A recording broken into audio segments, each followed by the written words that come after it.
Сайн байцгаана уу? Өнөөдрийн подкастаар бид уур амьсгалын өөрчлөлтийн талаар өөрсдийн өнцгөөс ярилцъя. Уур амьсгалын өөрчлөлт нь бидэнд ямар хамаатай вэ? Сүүлийн үед зам бүр илүү халуун болоод байгаа юм шиг санагддаг. Өвлөн ч гэсэн нэг бол хит хөтөн, нэг бол цас бахтай байгаль яг л аажмаар өөрчлөгдөж байгаа мэт. Тэгвэл энэ нь зүгээр нэг санамсаргүй зүйл биш юм байна. Уур амьсгалын өөрчлөлт гэж юу вэ? Уур амьсгалын өөрчлөлт гэдэг нь дэлхийн температур аашмаар нэмэгдэж цаг агаарыг хэв маяг өөрчлөгдөж байгааг хэлдэг. Өмнө нь байдаггүй байсан хүчтэй ган, үер, ой хайрын төмөр илүү их болсон нь үүнтэй холбоотой. Хүмүүсийн өдөр тутмын хэрэглээ хүртэл нөлөөлөх гэхээр сонирн байгаа биз? Яагаад юм болчихов? Машины утаа, үйлдвэрний хий, нүүрс түлдэг байдал гээд бүгд нийлээд агаарт маш хүчтэй хүлэмжийн хий ялгаруулдаг. Тэр нь дэлхийн дулааныг гадагшин гаргадаггүй барьцдаг гэсэн үг. CO2 ялангуяа нүүрс хүчлийн хий хамгийн их нөлөөтэй гэж үздэг. Монголд яаж мэдрэгдэж байна вэ? Монголд хүртэл энэ өөрчлөлт мэдэгдэж байгаа. Зарим гол нуур сэргээж цөлжөж мэдэгдэж зуд ган ихсэж байна. Мастын амьдралд хүртэл шууд нөлөөлж байгаад харагддаг. Үнэн дээр энэ асуудал зөвхөн байгаль биш, хүмүүсийн амьдралтай холбоотой асуудал болсон. Бид юу хийж чадах вэ? Дэлхийг ганцаараа авна гэж байхгүй ч хүн бүр бага багаар өөрчлөлт хийж чадна.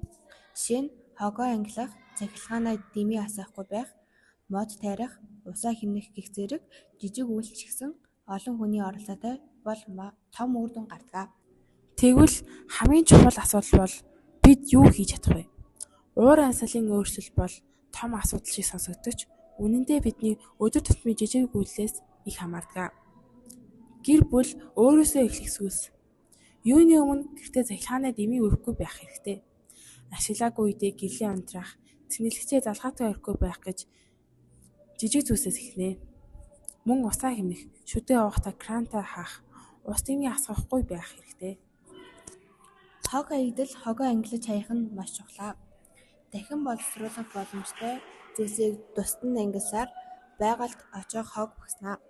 Мөн нэг удаа хуванцар хэрэглээ багасгах хэрэгтэй. Байгалийн хамгаалах, мод тайрах, ногоон байгууламж хамгаалах нь хамгийн үр дүнтэй арга юм. Мод бол агаарыг цэвэрлэж CO2-ыг шингээдэг хамгийн чухал зүйл юм. Өдөр тутамдаа дадал болгох зуршил. Боломжтой үедээ алхах, дуу уянах, нийтийн тээвэр ашиглах нь утгааг багасгахад тусална. Бусдад нөлөөлж болохоор мөн хамгийн чухал зүйл бол бусдад зөв мэдээлэл түгэх.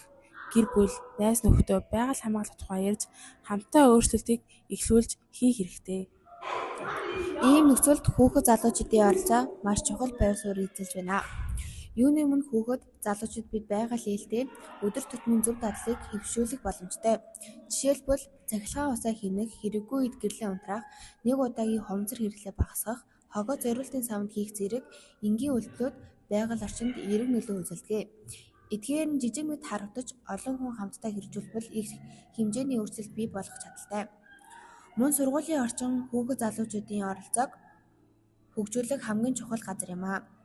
Сурагчид анги сургуулаа цэвэрлэх, хог ангилах, дадал суралцах, мод тайрах аянд оролцох, байгаль хамгаалах клуб, бүлгэм нэгдэх зэргээр идэвхтэй оролцож чадна. Сургууль дээрх ийм оролцоонд зөвхөн мэдлэг нэмэхээс гадна байгаль хамгаалах хандлага төлөвшүүлэхэд чухал нөлөөтэй. Өнөө үед залуусын хувьд мэдээлэл түгэх боломж маш өргөн болсон. Сошиал медиа ашиглан байгалаа хамгаалах талаар зөв мэдээлэл богино видео пост хийх нь олон хүнд хүрч чадна. Нэг энгийн видеоч хүмүүсийн сэтгэлгээ хандлагад нөлөөлж байгаль усаа хамгаалах ухамсарыг нэмэгдүүлдэг.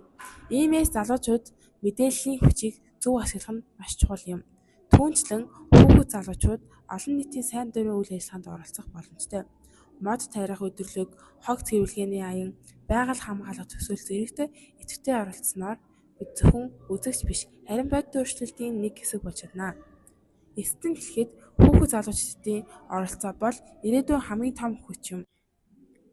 Бид өнөөдөр хийж буй жижиг зөв үйлдэлүүдээрээ маргаашийн дэлхийг илүү цэвэр эрүүл амьдрахад таатай болгох боломжтой. Байгалаа хамгаалах нь зөвхөн үүрэг биш, харин бидний ирээдүгээ хамгаалж буй хамгийн чухал алхам юм аа.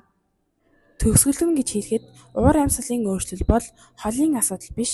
Энэ бол бидний яг одоо амьдарч буй байдал. Бид өнөөдөр хийж буй үйлдэлээрээ ирээдүйн дэлхийг бүтээж байна. Тиймээс итгэлийгээ хайрлан хамгаалцгаая. Баярлалаа.